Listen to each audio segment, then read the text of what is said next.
அண்மை செய்தி, செங்கோட்டையன் ஆதரவாளர்களை அதிமுகவிலிருந்து நீக்கப்பட்டிருக்கார்கள். அண்மை செய்தியாக பார்த்து வருகிறோம். அதிமுகவில் பதவி பறிக்கப்பட்ட மேலும் 12 பேர், செங்கோட்டையன் ஆதரவாளர்கள் 12 பேரை அதிமுகவிலிருந்து நீக்கி உத்தரவு பிறப்பிக்கப்பட்டிருக்கிறது. அண்மை செய்தியாக பார்த்து வருகிறோம். இது பற்றிய கூடுதல் தகவல்களை வழங்குகிறார் செய்தியாளர் குணசேகரன். குணசேகரன், முழுமையான தகவல் என்ன? நிச்சயமாக செங்கோட்டையனை தொடர்ந்து அவரது ஆதரவாளர்களும் தற்பொழுது அதிமுகவில் இருந்து அதிரடியாக நீக்கம் செய்து எடப்பாடி பழனிசாமி நடவடிக்கை மேற்கொண்டிருக்கின்றார்.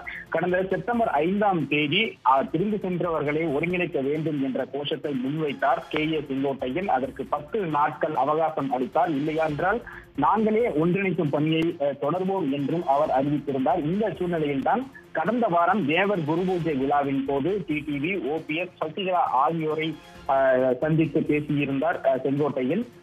ஏற்கனவே இந்த ஒருங்கிணைப்பு கோரிக்கையை முன்வைத்ததற்காக செங்கோட்டையனுடைய கட்சி பதவிகள் பறிக்கப்பட்டிருந்த சூழ்நிலையில் டிடிவி, ஓபிஎஸ், சசிகலாவை சந்தித்ததை தொடர்ந்து கட்சி கட்டுப்பாட்டை மீறியதாக அவர் கட்சியின் அடிப்படை உறுப்பினர் பொறுப்பிலிருந்து அதிரடியாக நீக்கம் செய்யப்பட்டிருந்தார்.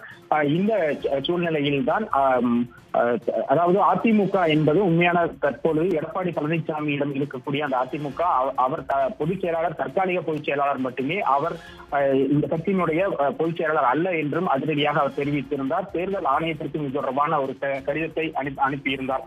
இது போன்ற ஒரு அடுத்தடுத்த அதிமுகவினுடைய நிகழ்வுகளால் ஒரு பரபரப்பான சூழல் அதிமுகவில் நிலவிக் கொண்டிருக்கக்கூடிய சூழ்நிலையில், ஒரு உச்சகட்ட குழப்பம் இருக்கக்கூடிய சூழ்நிலையில் தான் தற்பொழுது செங்கோட்டையனுடைய நெருங்கிய ஆதரவாளர்களான ஒரு 12 பேரை தற்பொழுது எடப்பாடி பழனிசாமி கட்சியிலிருந்து அதிரடியாக நீக்கம் செய்திருக்கின்றார். குறிப்பாக முன்னாள் எம்பி சத்யபாமா, அதே போன்று ஒன்றிய செயலாளர்களாக இருந்த தம்பி என்கின்ற சுப்பிரமணியம் மற்றும் குறிஞ்சிநாதன், அதே போன்று ஈரோடு புறநகர் மேற்கு மாவட்டத்தினுடைய பொருளாளராக இருந்த கந்தவேல் முருகன், முன்னாள் யூனியன் தலைவர்களான மௌலீஸ்வரன் மற்றும் முத்துசாமி, அதே போன்று அத்தானி பேரூர் கழகத்தினுடைய செயலாளராக இருந்த ரமேஷ் என ஒரு 12 பேரினுடைய கட்சி பதவிகள் தற்பொழுது பறிக்கப்பட்டிருக்கின்றன.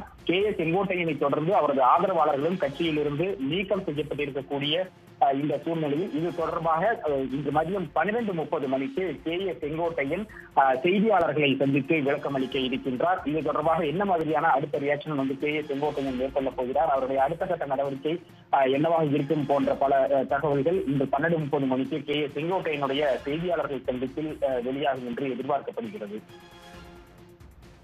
குணசேகரனுடைய விரிவான தகவல்களுக்கு நன்றி. உடனுக்குடன் செய்திகளை தெரிந்து கொள்ள சன் நியூஸ் பெல் ஐகானை கிளிக் பண்ணுங்க.